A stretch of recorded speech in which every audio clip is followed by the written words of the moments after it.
सबसे पहले खबर देहरादून से, जहां पर स्मार्ट सिटी लिमिटेड के तहत दून कनेक्ट योजना की शुरुआत हुई है। मुख्यमंत्री तीरथ सिंह रावत ने योजना की शुरुआत की है। दून कनेक्ट योजना में इलेक्ट्रिक बसों का संचालन शुरू हुआ है। रायपुर से सेलाकुवी के लिए 5 इलेक्ट्रिक बसें चलेंगी। पहले चरण में आईएसबीटी से राजपुर के लिए 5 इलेक्ट्रिक बसें चलाई गई हैं। तो इसका शुभारंभ, इसकी शुरुआत आईएसबीटी से खुद सीएम तीरथ सिंह रावत ने की। और स्मार्ट सिटी प्रोजेक्ट है, ये दून कनेक्ट योजना है, उसके तहत इसकी शुरुआत हुई है। पॉल्यूशन कम करना इसका एक मकसद है, ईंधन बचाना भी एक मकसद है। तो इलेक्ट्रिक बसों का इस्तेमाल, और दून की सड़कों पर अब इलेक्ट्रिक बसें दौड़ती हुई दिखाई देंगी। और ये उम्मीद करते हैं कि जल्द ही एक ऐसा इंफ्रास्ट्रक्चर पहाड़ों पर खड़ा होगा जहां आसानी से अगर कोई इलेक्ट्रिक व्हीकल लेता है तो कम वक्त में वो अपने इलेक्ट्रिक व्हीकल को चार्ज कर सके।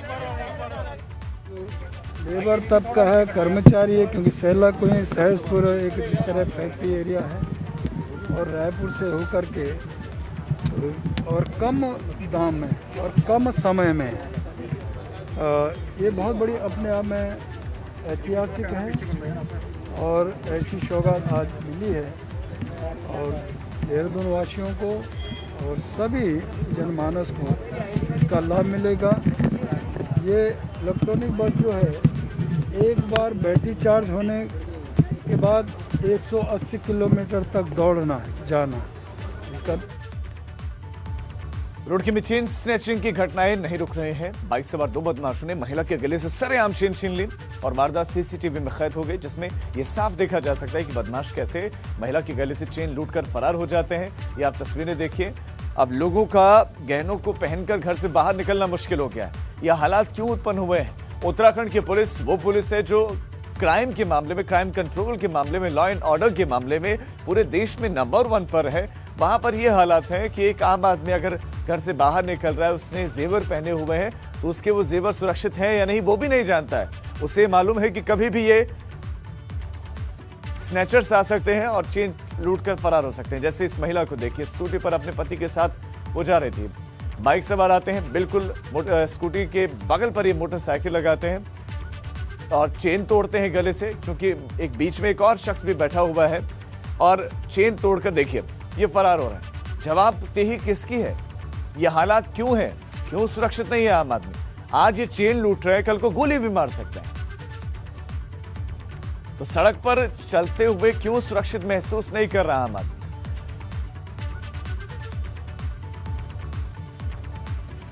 तो चमोली के ऊंचाई वाले इलाकों में मौसम बदल गया है। 5000 से 6000 ऊंचाई वाले इलाकों में बर्फबारी हुई है और ये उच्च हिमालय क्षेत्र वाला इलाका है, यहां पर बर्फ गिरी है। जून के महीने में बर्फबारी होना ये हैरान जरूर करता है, हैरत में जरूर डालता है। अमूमन ऐसा होता नहीं है, rarest of the rare cases में ऐसा देखने को मिलता है। और देखिए बर्फ की कितनी ऊंची ऊंची ये मीनारें दिख रही हैं। आपको बता दें कि 5 से 6 फीट तक यहाँ बर्फ गिरी है। ये तस्वीरें हैं जून के महीने की। ग्लोबल वार्मिंग का जबरदस्त असर आप देखिए। ऊंचाई वाले इलाकों में बीते 1 हफ्ते से लगातार पहाड़ों पर बर्फबारी हुई और मौसम इतना ठंडा हो गया कि बर्फ गिरने लगी। जून के महीने में जबरदस्त बर्फबारी हुई है।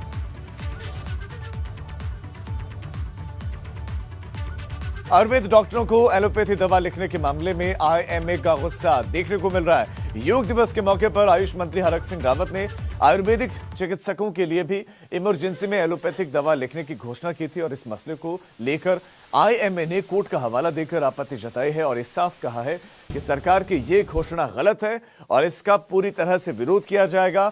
आईएमए के कोषाध्यक्ष संजय उप्रेती ने सुप्रीम कोर्ट का हवाला देते हुए कहा कि एलोपैथी और आयुर्वेद में मिक्सोपैथी नहीं होनी चाहिए। इससे इलाज के लिए आ रहे मरीजों को भी परेशानी हो सकती है। को परामर्श देने और उसको अनमन्य करने की जो बहुत लंबे समय से मांग थी, विशेष करके कोरोना महामारी में, कि दूर दराज के ग्रामीण क्षेत्रों में जो एलोपैथिक चिकित्सालय उपलब्ध नहीं है और वहाँ आयुर्वेदिक चिकित्सालय उपलब्ध है। तमाम प्रदेशों में आयुर्वेदिक चिकित्सकों को एलोपैथिक दवाई लिखने का अधिकार था, उनको सुझाव देने का अधिकार था। कर तो यहाँ भी रहे थे इमरजेंसी में, लेकिन यहाँ विधिवत रूप से ये निर्णय नहीं था सरकार का। और अब विवाद बढ़ गया है। IMA ने इस पर नाराजगी जताई है। इंडियन मेडिकल एसोसिएशन इस पर नाराज हो गया है कि आखिर ऐसा क्यों किया जा रहा है। कुछ वक्त पहले भी संजय उप्रेती जी इस वक्त एबीपी गंगा के साथ जुड़ गए हैं, जो कि कोषाध्यक्ष हैं IMA के। संजय उप्रेती जी, जो आपकी नाराजगी है, जो आपका कंसर्न है, मुख्य जो कैबिनेट मिनिस्टर ने बयान दिया, वो आप बताएं।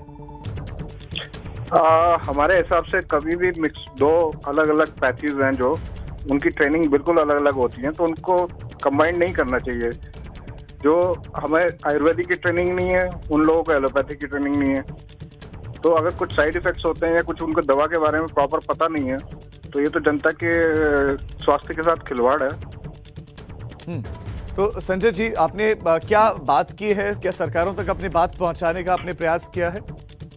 अभी तो उनका खाली घोषणा हुई है, कुछ ऑफिशियल वो नहीं आया है, तो उसके बारे में हम लोग आपस में मीटिंग होगी, फिर उसके बाद बात करेंगे। क्योंकि अब ऐलान तो उन्होंने कर दिया है, तो उसमें भी आने में ज्यादा वक्त नहीं लगेगा, तो ऐसे में IMA का स्टेप या स्टैंड क्या होगा? नहीं, हम तो इसका विरोध ही करेंगे, पहले सरकार से बात करेंगे इसमें।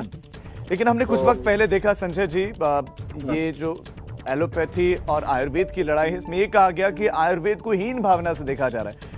तो नहीं, हीन भावना से कौन देखता है? हीन भावना से वो बिल्कुल अलग पैथी है, उनका अपना सिस्टम है, तो हीन भावना की तो कोई बात ही नहीं है उसमें।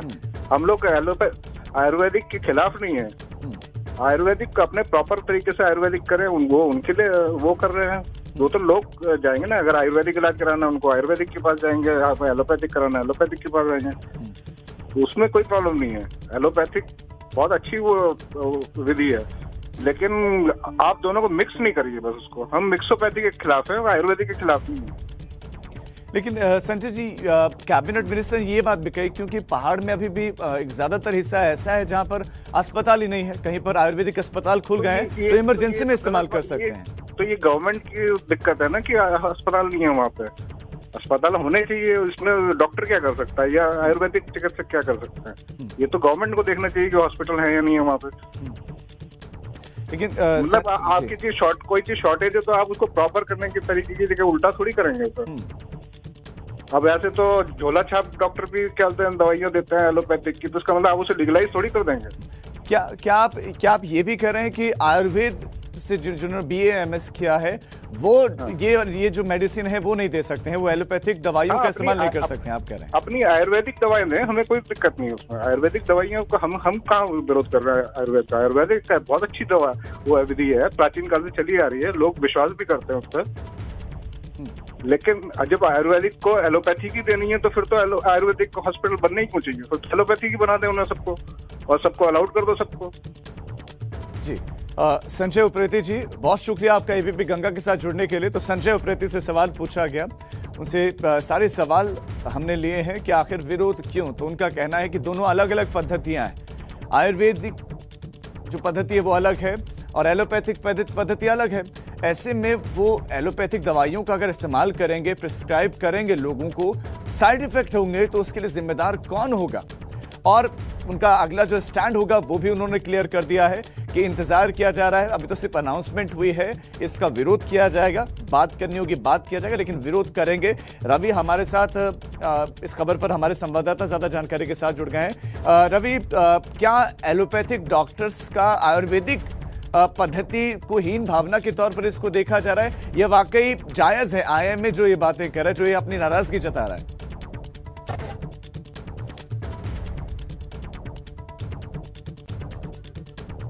रवि, क्या मेरी आवाज मिल रही है आपको?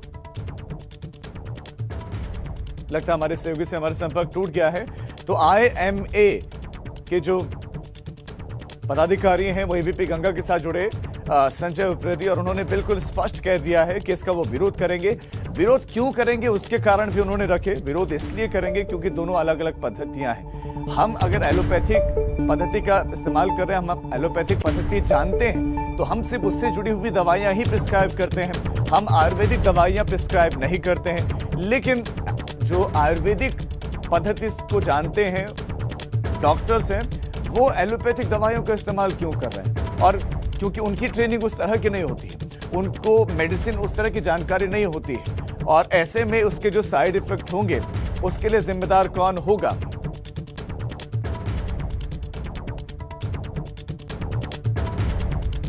सुप्रीम कोर्ट ने तो मना कर रखा है कि मिक्सोपैथी नहीं होनी चाहिए। और दूसरी बात, सुप्रीम कोर्ट के कई जजमेंट्स वैसे भी आए हैं कि आप एक चीज़ के स्पेशलिस्ट, इवन एलोपैथिक में भी हम आई स्पेशलिस्ट है तो ENT का इलाज नहीं कर सकते। हम जिस चीज़ के स्पेशलिस्ट है केवल वही चीज़ का इलाज कर सकते हैं। अब यहाँ तो बिल्कुल पैथीज ही अलग हो रही हैं। एक आयुर्वेदिक वाले डॉक्टर एलोपैथिक दवाइयाँ लिखेंगे, तो आप तो वो जो चीज़ गलत चली आ रही थी उसको एक अमली जामा पहनाना चाह रहे हैं। चले खबरों में अब आगे बढ़ते हैं। कर्णप्रयाग में बद्रीनाथ हाईवे पर पहाड़ के दरकने का एक बेहद खतरनाक वीडियो सामने आया है। इस वीडियो को देखकर आपके भी रोंगटे खड़े हो जाएंगे। बताया जा रहा है कि ये वीडियो ऋषिकेश बद्रीनाथ हाईवे का है, जिस पर पहाड़ी से अचानक भारी मात्रा में मलबा आ गिरा।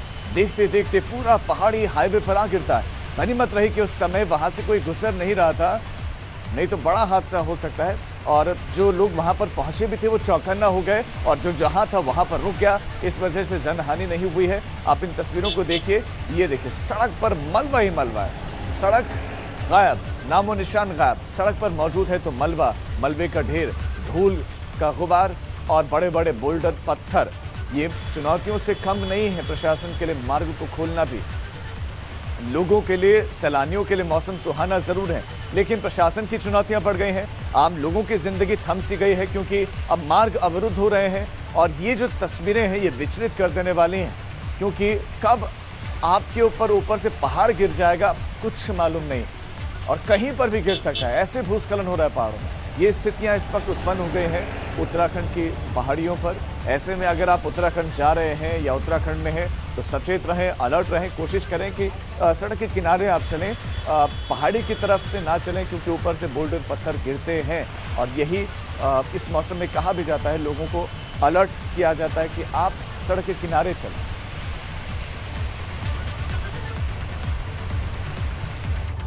कर्णप्रयाग से बड़ी खबर, मलबा गिरने की वजह से नैनीसैण मार्ग बाधित हो गया है और फलोटा में हाईवे पर पहाड़ी से मलबा गिर गया है। हाईवे पर बड़ी संख्या में यहां बाहर फंस गए हैं। कर्णप्रयाग से खबर, मलबा गिरने की वजह से नैनीसैण मार्ग बाधित हो गया है और ये मानसून में पहाड़ तोड़ मुसीबत है। पहाड़ टूट कर गिर रहे हैं, बिखर रहे हैं पहाड़।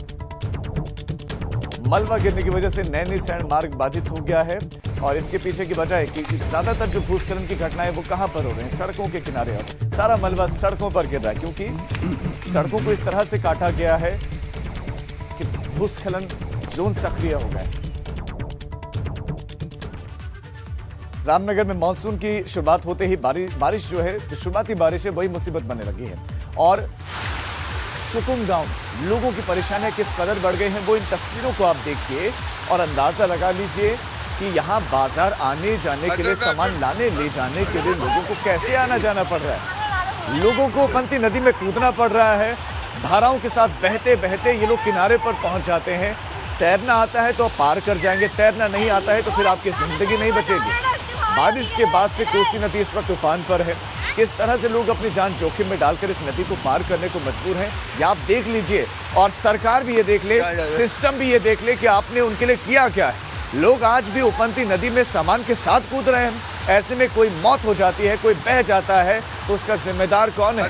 क्यों ना इसके लिए प्रशासन को जिम्मेदार ठहराया जाए, जो एक पुल की व्यवस्था न कर सके। हजारों करोड़ विज्ञापनों में और दूसरी चीजों में खर्च कर दिए जाते हैं। क्या इन लोगों के लिए एक झूला पुल नहीं बन सकता था? क्या एक पुल नहीं बन सकता था इन लोगों के लिए? लेकिन इच्छा शक्ति की कमी है। पुल बनाने के लिए पैसे की कमी नहीं, लेकिन बनाएगा कौन, सवाल है। जनप्रतिनिधि इलाके में जाते रहे हैं, लोगों की समस्याओं को देखते रहे हैं। वोट वाले दरमियान पहुंच जरूर जाते हैं, लेकिन उस वक्त ऐसा मौसम नहीं होता है। वरना नेताओं को अगर इस गांव में वोट मांगने के लिए जाना हो इस वक्त कैसे जाएंगे? नदी में कूद कर।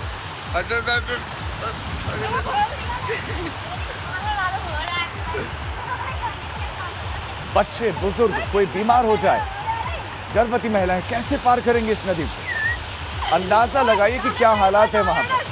और उम्मीद करते हैं कि इन तस्वीरों को देखने के बाद प्रशासन की आंख खुलेगी। जो स्थानीय जनप्रतिनिधि हैं वो जागेंगे और कुछ काम करेंगे। दानिश हमारे संवाददाता रामनगर से हमारे साथ जुड़ गए हैं। दानिश, क्या हालात है यहाँ पर? कितने गाँव के ग्रामीणों को कोसी नदी को ऐसे ही पार करना पड़ता है और ये हालात क्यों है यहाँ पर?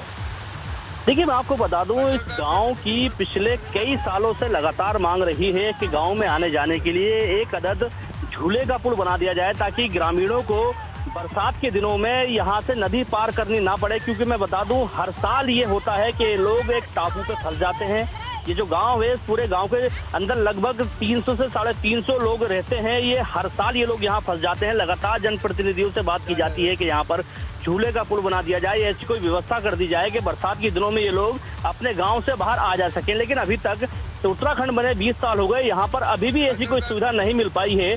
जबकि रामनगर पर्यटन क्षेत्र है, यहाँ पर सैकड़ों वीआईपी आते हैं, लेकिन इस गांव की कोई भी अभी तक सुध नहीं ले पाया है।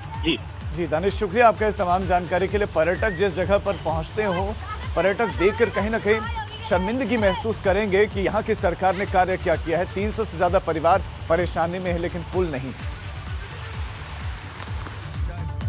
अब आपको लिए चलते हैं जोशीमठ। बद्रीनाथ नेशनल हाईवे की तस्वीर आपको दिखाते हैं। बद्रीनाथ नेशनल हाईवे पर यहाँ महिला की रोड पर ही डिलीवरी करवानी पड़ी है। 108 एम्बुलेंस कर्मचारियों ने महिला की डिलीवरी करवाई है। बताया जा रहा है कि महिला नेपाल की रहने वाली है। ये महिला बीआरओ के साथ काम कर रही थी और आज स्थितियां ये है कि मार्ग बाधित हैं, तो रोड पर ही महिला की डिलीवरी करवानी पड़ी है। हेल्थ सिस्टम, जो सड़क को साफ करने वाले लोग हैं, जो विभाग हैं, वो कितना बेहतर कार्य कर रहे हैं। आप अंदाजा लगाइए कि कितनी बुरी स्थिति में इस वक्त उत्तराखंड के लोग हैं।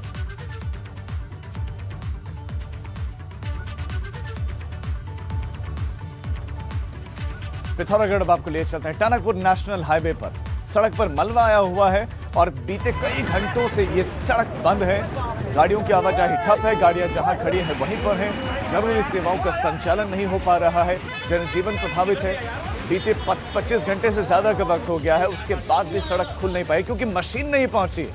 सड़क बंद हो गई है, लोग सड़कों पर फंसे हुए हैं, लेकिन प्रशासन एक गाड़ी नहीं भेज पाया, यानी कि एक मशीन नहीं भेज पाया जेसीबी, जिससे ये मार्ग को खोला जा सके। लोग जहां तहां फंसे हुए हैं, जरूरी सामान नहीं पहुंच पा रहा है।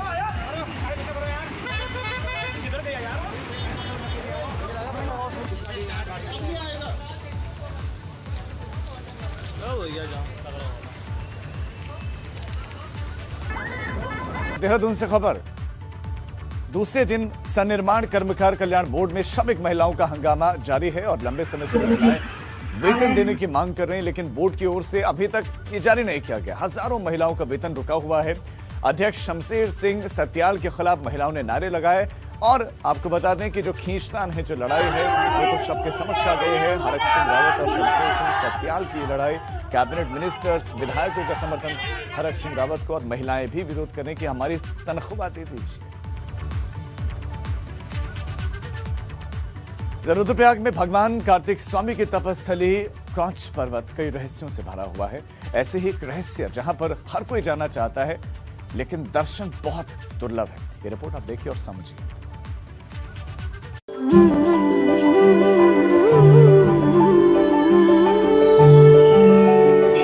भगवान कार्तिक स्वामी के प्राचीन भंडार के दर्शन। प्रकृति की वादियों में है प्राचीन भंडार, भगवान कार्तिक का रहस्यमयी भंडार। ये तस्वीरें किसी को भी मंत्रमुग्ध करने के लिए काफी है। पहाड़ की चोटियों पर मौजूद भगवान कार्तिक का ये मंदिर देवभूमि के खूबसूरत धार्मिक स्थलों में से एक है। कहते हैं देवभूमि अपनी गोद में कई राज समेटे हैं। ऐसा ही एक रहस्य है जो प्रकृति की गोद में छिपा है। यहाँ भगवान कार्तिक के अमूल्य भंडार का राज है। ये प्रकृति की खूबसूरत वादियां हैं। यहाँ भगवान कार्तिक की तपस्थली क्रॉच पर्वत के आंचल में एक गुफा है जो उसनतोली बुग्याल के पास है। माना जाता है कि इसी गुफा में भगवान कार्तिक स्वामी के अनमोल बर्तन हैं। ऐसी मान्यता है कि उसनतोली गणेश नगर पैदल मार्ग के ऊपरी हिस्से में भंडार के ज्यादा ऊंचाई होने से दर्शन करना दुर्लभ है। इस तीर्थ के चारों तरफ 360 गुफाओं के साथ 360 जलकुंड भी है। यहाँ पर बहुत बड़ा भंडार था अस्त्र शस्त्रों का या समझिए कि बर्तनों का। तो जब कभी भी कार्तिक स्वामी में कोई बड़ी आयोजन होते थे, और यहाँ तक मान्यता है कि जब टिहरी महाराज और नेपाली और गढ़वालियों का जो युद्ध हुआ था, तो उस समय के भी वो बर्तन वहाँ थे। तो राजा की सेना भी यहाँ रही थी, तो उस समय के बर्तन यहाँ थे। और जो भी कार्तिक स्वामी में कोई आयोजन, बड़े आयोजन होते थे, तो वहाँ से जो है बर्तन लाए जाते थे, उनमें खाना वगैरह पका करके उसके बाद वहाँ रखे जाते थे। और ये भी मान्यता है कि वहाँ से एक रास्ता सीधे कुबेर पर्वत को निकलता है। धार्मिक मान्यताओं के मुताबिक इस भंडार में असंख्य धातुओं का भंडार भी है, जिसका अनुमान अब तक नहीं लगाया जा सका है। भगवान कार्तिक के भंडारे के दिव्य दर्शन हर कोई करना चाहता है, लेकिन दर्शन करने का सौभाग्य भी किसी किसी को मिलता है। एबीपी गंगा के लिए रुद्रप्रयाग से रोहित की रिपोर्ट।